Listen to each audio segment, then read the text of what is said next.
Hello students.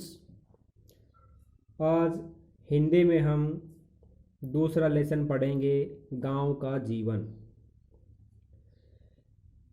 इस lesson में बताया गया है कि गांव का जीवन कैसा होता है, गांव के लोग कैसे होते हैं और गांव में लोग किस प्रकार से रहते हैं। तो पहले जानते हैं इस पाठ के मुख्य पात्रों के बारे में, इसमें कौन कौन लोग हैं। तो जैसा कि आप पिक्चर में देख रहे हैं कि इसमें एक लड़का है और एक आदमी है।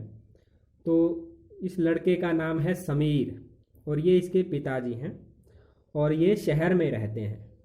और समीर का जो चाचा है वो गांव में रहता है और वो गांव में छुट्टी वाले दिन गांव जाते हैं। तो अब इस पाठ को शुरू करते हैं। समीर अपने माता पिता के साथ नगर में रहता है। समीर के चाचा जी गांव में रहते हैं, वे वहां खेती करते हैं। समीर के पिता नगर में सरकारी कर्मचारी हैं, वे प्रति माह अवकाश के दिन गांव जाया करते हैं। समीर बहुत दिनों से गांव नहीं गया। आगामी माह के रविवार को पिताजी ने गांव ले जाने का वायदा किया था। अतः रविवार का दिन आ गया। समीर अपने पिता के साथ गांव चलने के लिए तैयार था। गांव में समीर का चचेरा भाई भी रहता है। वह उससे मिलने के लिए भी बहुत रोमांचित था।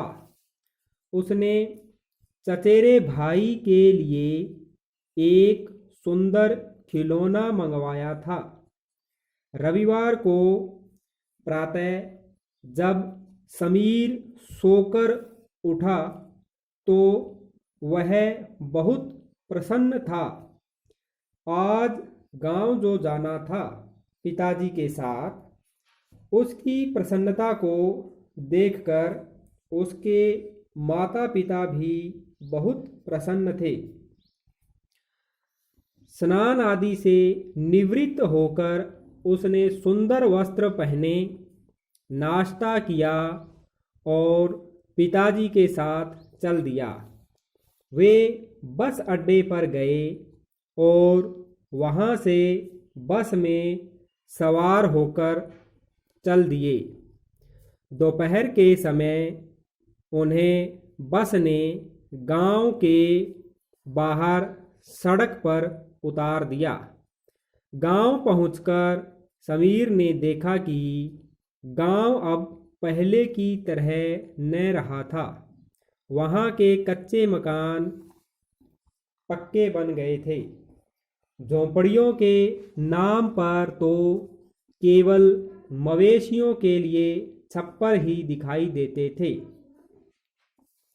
कोई कोई घर खपरेल का भी था, परंतु शीघ्र ही यहाँ नगर की तरह के मकान बन जाएंगे, ऐसा उसे लग रहा था। घर पहुंचकर समीर की चाची ने उसे गोद में उठा लिया। समीर ने अपने चचेरे भाई चंदू को खिलौना दिया। खिलौना पाकर वह खुशी से उछल पड़ा। चाचा चाची भी यह सब देखकर बहुत प्रसन्न हुए। चंदू समीर का हाथ पकड़कर उसे खेत दिखाने ले गया। वहाँ उसने समीर को अपना बगीचा भी दिखाया। बगीचे में आम, अमरूद, नीम आदि के वृक्ष थे। चंदू ने समीर को अपनी गायें, भैंसें, बछड़े और बैल भी दिखाए। समीर को यह सब बहुत अच्छा लगा। 2 दिन गांव में रहकर वह पिताजी के साथ नगर को लौट आया। उसने अपने मित्र नीरज को बताया, गांव के लोग बड़े सीधे, सभ्य और सरल होते हैं। वे बड़ी विनम्रता से बात करते हैं। उनके घर कोई भूखा जाए तो भोजन खिलाते हैं, प्यासा जाए तो पानी पिलाते हैं, छाछ भी पिलाते हैं। वे लोग बड़ी मेहनत करके अनाज पैदा करते हैं। गांव की जलवायु स्वच्छ होती है। लोग स्वस्थ और बलवान होते हैं। शहर की तरह वहाँ भीड़ और मोटर गाड़ियों का धुआं नहीं होता। प्रदूषण से दूर गांव का जीवन शांत होता है।